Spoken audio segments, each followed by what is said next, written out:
जिनकी जमीनें हैं, चपरी मोजा, मकोली मोजा, उनको खत्म कर दिया गया है, भी नहीं मिली है, वे बर्बाद हो चुके हैं। तो ये जो है ना, ये लोग जानते हैं कि झारखंड में कोई भी काला कानून आसानी से बनाया जा सकता है। आसानी से झारखंड के लोगों को चले जाइए नागपुर में, वहाँ है WCL, वेस्टर्न रूल है कि कोयला बाद में कोड़ेंगे, पहले विस्थापितों को घर बना के नौकरी देंगे। आइए झारखंड, आइए धनबाद, बोकारो, रामगढ़, पिपरवार, NTPC आइए, पहले लाठी, पहले गाली, बच गए, बर्दाश्त कर लिए तो नौकरी मिलेगी। अभी 3rd ग्रेड 4th ग्रेड की नौकरी मिलेगी, नहीं मिलेगा। तो इसीलिए मैं कह रहा हूँ, आज जो लोग भाई भाई की बात करते हैं, उनका एक बित्ता जमीन नहीं गया है, उन्हें क्या दर्द पता चलेगा कि हमने क्या खोया है। तो साफ शब्दों में, चाहे नियोजन नीति रहे या डोमिसाइल नीति रहे, वे लोग बहुत चालू लोग हैं। चाहे राजभवन में बैठे लोग हैं या फिर ब्यूरोक्रेसी में बैठे लोग हैं, वो जानते हैं कि झारखंड के लोगों को आसानी से गुलाम बनाया जा सकता है। यहाँ नीति नियम का निर्धारण नहीं होने देना है।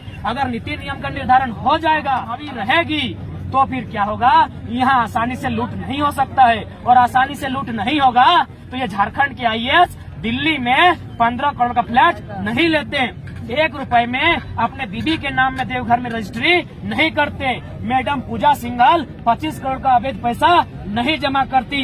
यही मेरा सोना झारखंड है, जो आज वर्तमान में लूटखंड बन चुका है। इसीलिए आज जितने भी लोग पढ़े लिखे हैं, जो राज्य को चला रहे हैं, वो मैक्सिमम अन्य राज्यों के लोग हैं। मैं भी कहता हूँ अन्य राज्य के लोग आए, जैसे हमारे लोग IAS IPS बन के जाते हैं, नेट JRF करके जाते हैं, यानी नियम से जाते हैं। लेकिन आप दरोगा बनकर आएंगे, यदि आप चपरासी बनकर आएंगे, यदि आप टीचर बन के आएंगे, तो भैया माफ कीजिएगा, हम विरोधी हैं तो विरोधी ही सही। लेकिन आज का जो आंदोलन है, इसका क्या कुछ उद्देश्य रहा? आज के आंदोलन का उद्देश्य है छात्र, यानी देश, आज भारत देश कहता है हम चीन का मुकाबला करेंगे, किसके दम पर? छात्र के दम पर। कहता 65% नौजवान है। आप कल्पना कीजिए, अगर 65% नौजवान जो हजारीबाग के हॉस्टल्स में, रांची धनबाद के हॉस्टल्स में अपनी माँ का गहना को गिरवी रख के, पिताजी का खेत गिरवी रख के, बहन और भाई के सपने को गिरवी रख के 5 साल, कोई 10 साल तैयारी करता है, किसी का बाल पक चुका है, किसकी आंख की रोशनी चली गई है, जब उसको वैकेंसी नहीं मिलेगी और आप कहेंगे मुर्गी पालो, सुअर पालो, क्या बीतेगा, उस दर्द को आप समझिए। तो आज का आंदोलन है स्टूडेंट के लिए, क्योंकि सबसे पहले अगर किसी को आपको मजबूत करना है, सबके से पहले अगर इस राज्य में किसी को खुशहाल करना है, तो सबसे पहले स्टूडेंट को करना होगा। स्टूडेंट मुस्कुराएगा, ये राज्य मुस्कुराएगा, ये देश मुस्कुराएगा। इसीलिए आज हम लोग नियोजन, जो पॉलिसी हमारी नियोजन नीति, उसी को लेकर हजारीबाग आए थे। सवाल होगा हजारीबाग ही क्यों? राजधानी रांची है, उप राजधानी दुमका है। हम खुले शब्द स्तर पे कहेंगे हजारीबाग हमारी शैक्षणिक राजधानी है, यानी कैपिटल ऑफ एजुकेशन। इसीलिए पढ़ने वाले छात्रों की संख्या यहाँ ज्यादा है। आज छात्रों के दर्द को अगर कोई समझेगा तो नेतृत्व हजारीबाग को करना होगा। ये पढ़ने वाले छात्र बहुत मुश्किल से अपने घर से चावल बना नहीं है कि झोला में भर गया हॉस्टल आने के लिए, आलू पोड़ाया नहीं कि झोला में भर गया, सीम गांगर झींगा सब झोला में भर गया कि बेटा पढ़ेगा, बेटा लड़ेगा, बेटा एक छोटा सा मामूली सा नौकरी लेके आएगा। लेकिन जैसे ही आता है, आज 12 को vacancy cancel cancel cancel cancel. क्या आप उम्र को लौटा सकते हैं? क्या हमारे पक्के बाल को काला मेहंदी से सादा कर सकते हैं, नेचुरली सादा कर सकते हैं? क्या हमारी आंखों की रोशनी लौटा सकते हैं? तो आप क्यों बोल रहे हैं उम्र की सीमा बढ़ा देंगे?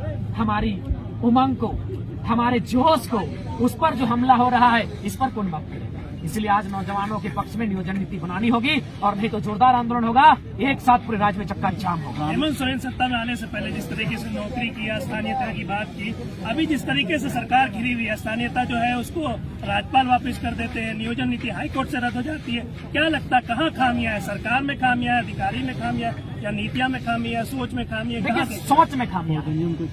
मैं स्टूडेंट हूँ, मैं स्टूडेंट की तरह बात करना पसंद करता हूँ। जो लोग संविधान का हवाला देते हैं, आर्टिकल 14, 15, 16, कभी कभी 19 का हवाला देते हैं, तो उनको 19 कक्षा भी पढ़ना चाहिए।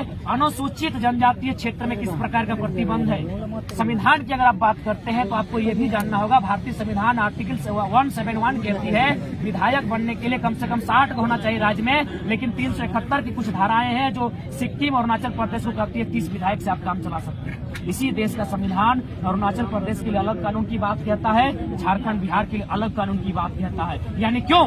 जैसा देश वैसा भेष, यानी जैसा राज्य वैसा नीति। तो फिर झारखंड के राज्य के लोग अगर अपने पिछड़ेपन का हवाला देते हुए अपनी आर्थिक उन्नति, अपने जो आज 22 सालों से जो हम लोग रसातल में हैं, अगर अपने पक्ष में नीति मांग रहे हैं तो कोई गलत नहीं है। दूसरी बात, ये हम नहीं, इस देश के CJI chief justice of India AM Hidayatullah, उन्होंने तर्क दिया था कि राज्य अगर चाहे तो आर्टिकल 309 का हवाला लेते हुए, आर्टिकल 16(4) का हवाला लेते हुए अपने राज्यवासियों के लिए नियोजन में विशेष प्रावधान कर सकती है और यह उसका अधिकार है, राज्य शक्ति के अंतर्गत आता है। हेमंत सोरेन तो ये बोका बोल रहे हैं कि उनको बोका समझा हम लोग आदिवासियों को, ये बोका किसको बोल रहे हैं? देखिए, पहला बात मुझे लगता है माननीय हेमंत सोरेन सेंटीमेंट का खेल खेल रहे हैं। माननीय मुख्यमंत्री, सबसे पहला बात अपने गिरबान में खुद देखिए, जो भी उनके इर्द गिर्द शागिर्द बैठे लोग हैं, उनका आंदोलन से ना वास्ता है, न इस राज्य की मुक्ति से वास्ता है।